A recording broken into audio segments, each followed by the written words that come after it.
3 months until Operation Saving Grace. My name is Elijah Michael.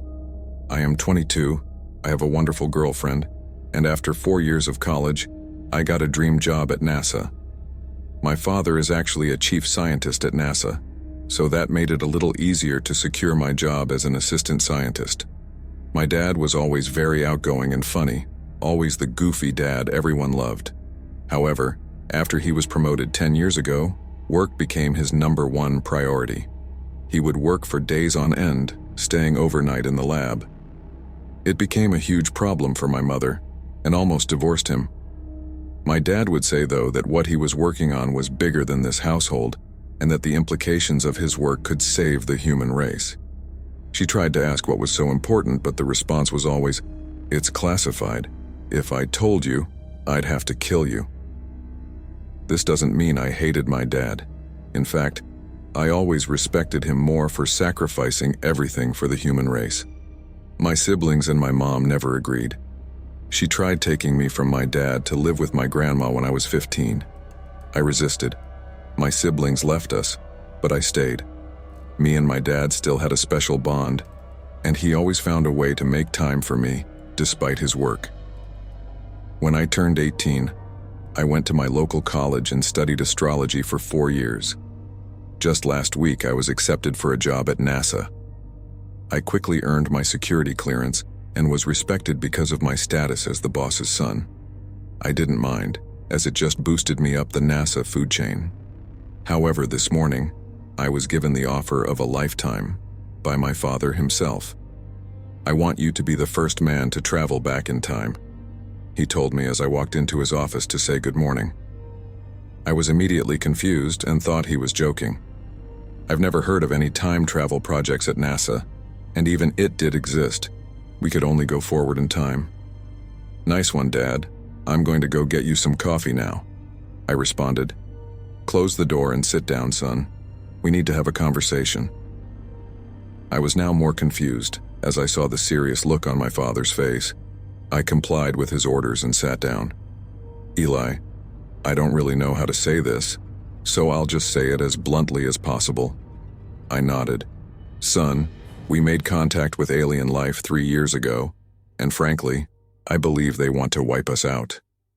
My face went pale. I felt lightheaded. No one here knows that they exist except high-ranking scientists and world leaders. We have been trying to communicate with them, but they have not sent any signals to us.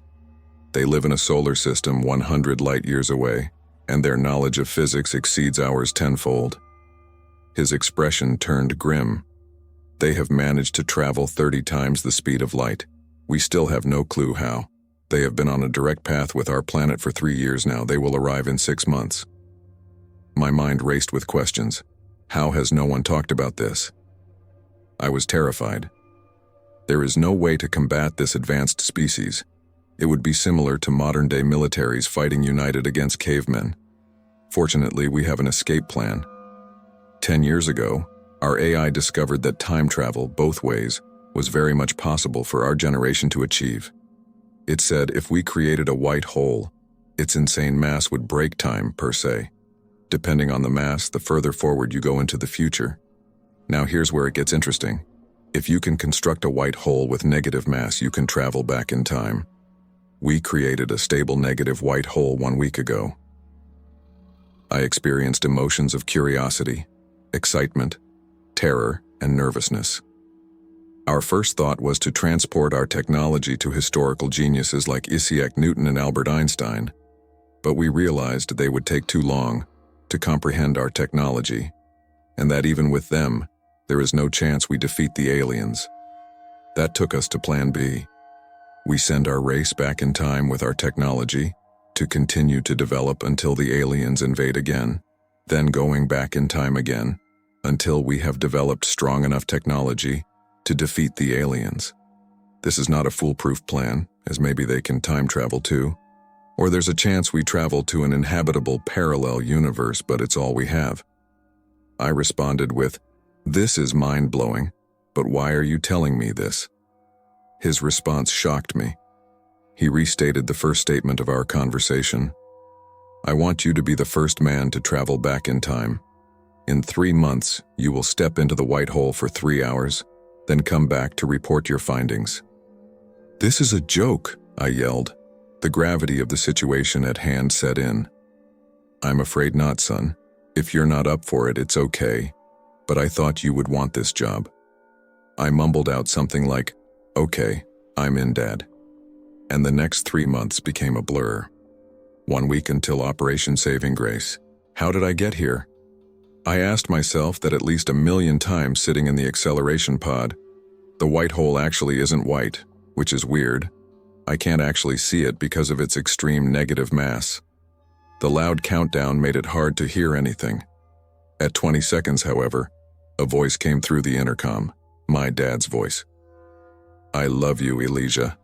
You're the greatest thing that's ever happened to me. Now go save the human race. With that, I felt like the pod began to charge potential energy. I need to reach a certain speed to not be crushed by the white hole. 5, 4, 3, 2, 1, go for launch. The extreme G-force put me in my seat, and I could swear I heard my dad crying over the intercom. The first time I ever heard him cry. Entering the white hole was interesting, to say the least. I watched as time moved around me, distorted everywhere. I saw JFK, FDR, George Washington all around me, as well as people I didn't even recognize. Then things got weird. I saw a planet that was not Earth. I saw beings that were not human. I only caught a glimpse, so I couldn't describe them too well, but they were certainly gray. Then the pod accelerated more. The G-force was so strong I believe I was knocked out. After what felt like hours, I woke up. I immediately reached for my transmitter, which should be able to communicate with the team at NASA. However, my gaze caught something in the distance before I found the transmitter. I saw a giant portal expanding on the horizon. I was in a massive gray desert, and it was nighttime. I knew this was not Spain. The portal was red, and I only watched as it expanded bigger and bigger. I finally snapped out of it when several things I can only describe as spaceships emerged from the portal. I reached for the transmitter and called the station. No signal. The scientists said as long as I was in range, the signals can travel through time. Either they were wrong or I was not in range. The craft then seemingly teleported to me location, and without making a noise, imploded the pod, destroying my one-way home, and sucked me into their craft. I had not traveled back in time, I realized. I had traveled to a parallel dimension. Fear struck me hard as rock. There was no way home for me now. I was met by a tall, gray figure on the ship. I asked him, "Please don't kill me. I need to save my species." It was responded in English, "You are a human time traveler. We intercepted your pod and brought you here. You see, we are about to invade your planet because we need a source of energy, soul power. The power of your consciousness exceeds that of anything in the multiverse. So, we're going to harvest it. We will enslave the weak-minded and, well, harvest the strong-minded. The way we can harvest you is simple. When your brain functions, it produces energy. We can magnify that energy when you experience strong emotions. This has no limit. So if we make you experience unfathomable pain, you produce unfathomable energy." I lunged at the alien, but it disappeared. I then heard a voice in my head. "You get to be our first test subject. I'll make sure to tell your dad in person about how loud you squeal." I was awoken by the sound of rain, pattering against my window. My eyes slowly stretched open, darkness consuming my vision, as I stared up at the pitch-black ceiling. A flash brightened my room for a second, revealing every inch hidden behind the blanket of black. I rolled my head around, eyes darting to the window beside my bed. I could only see the sky dark like my room, apart from the occasional flash. It took me a minute to wake up and realize what I was doing. When I did, I quickly tossed my head to the other side of my pillow. I was now facing the wall. Panic slowly started to rise in my chest. My heart thumped loudly, even louder than the thunder. I squinted my eyes, shut my breathing heavy and strained. I had looked out the window. Now you might be wondering why this is such a bad thing. Ever since I was small, I was told by almost everyone not to look out the window at night. Whenever I would ask why, I would receive a dull response. Something bad will happen was the usual answer. I wasn't the only person raised with this rule. Every kid in my class was told the same thing, and all of us were equally as confused by it. I figured it was some stupid ploy my town had thought up to keep kids from staying up late. That was until last year, when Brody heathens looked out the window one night. Brody thought the story was nothing but horseshit, and he was determined to prove so.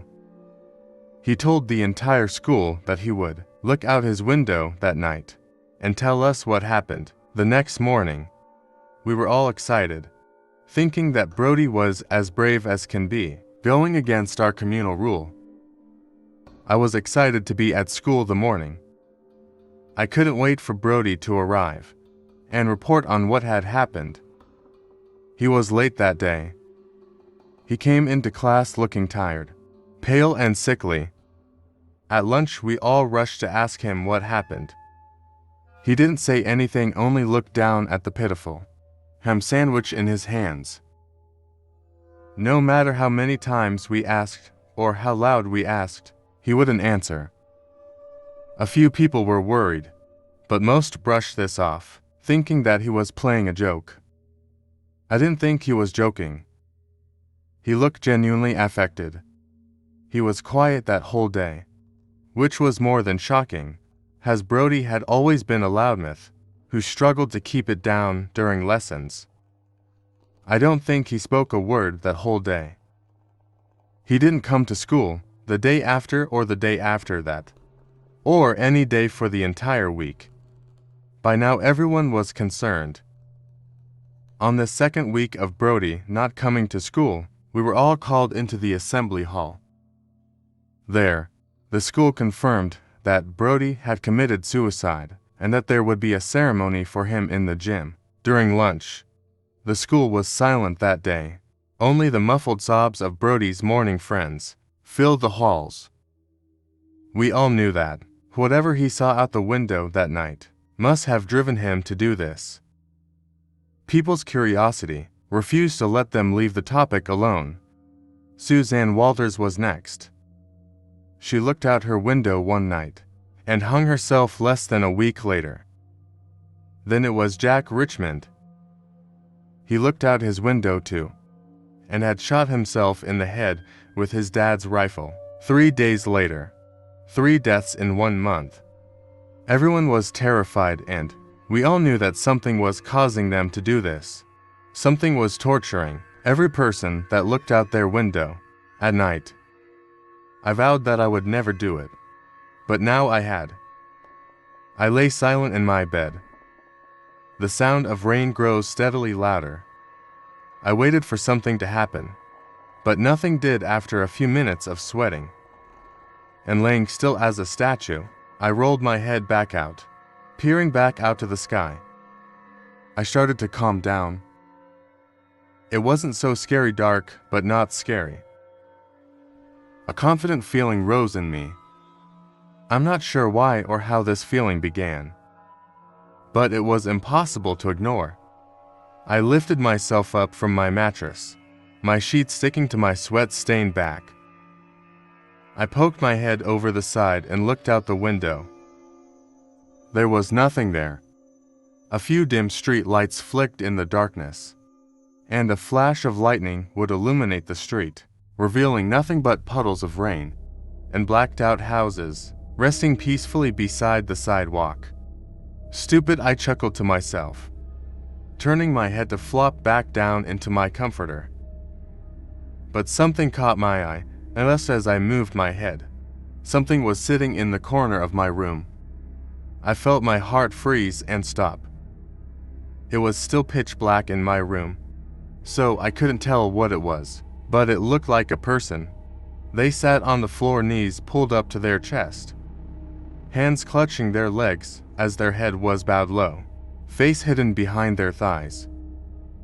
I couldn't look away from the figure, convinced if I did it would jump up and rush me. I couldn't move, terrified that if I did, the figure would notice me.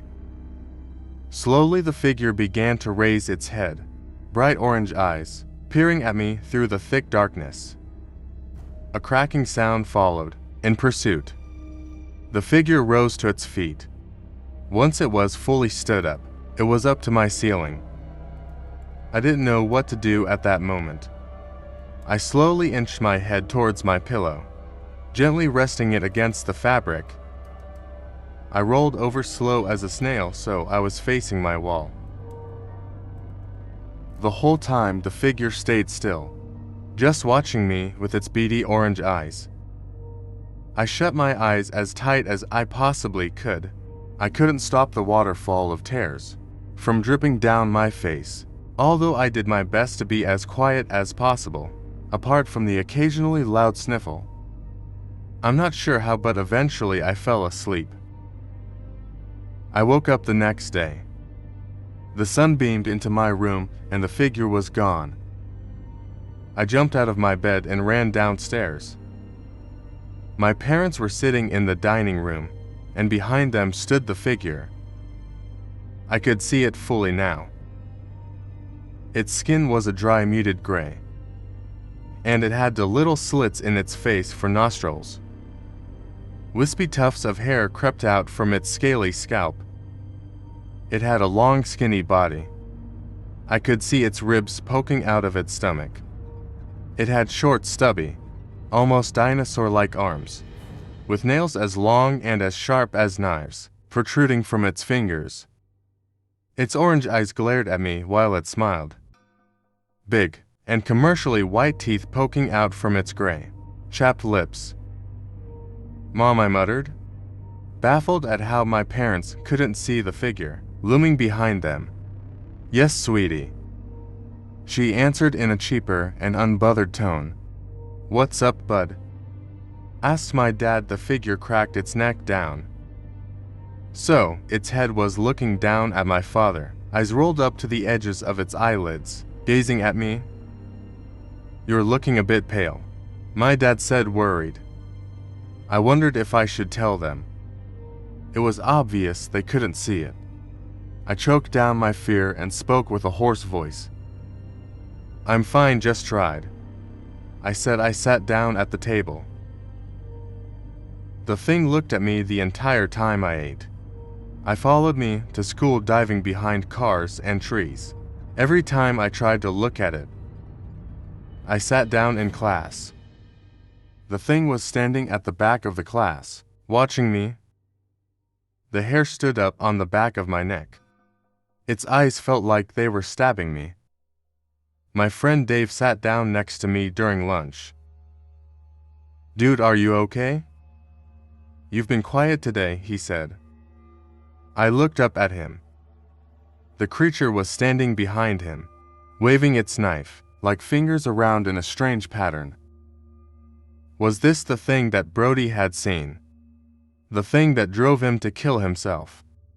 I knew it would try and do the same to me. I wouldn't let it. I looked out my window last night.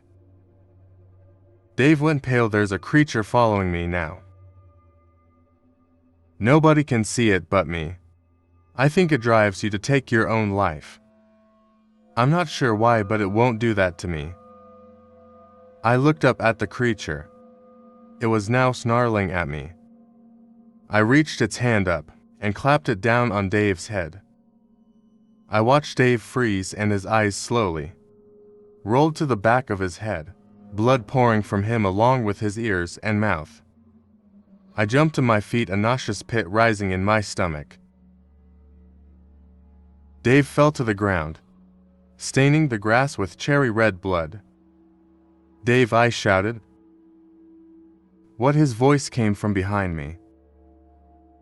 I turned. Dave was standing there alive, but he was also lying on the floor dead. I felt dizzy. I couldn't keep my head straight. My head throbbed as I tumbled to the floor and blacked out. When I woke up, I was in a dark room. There was nothing in the room but a bed.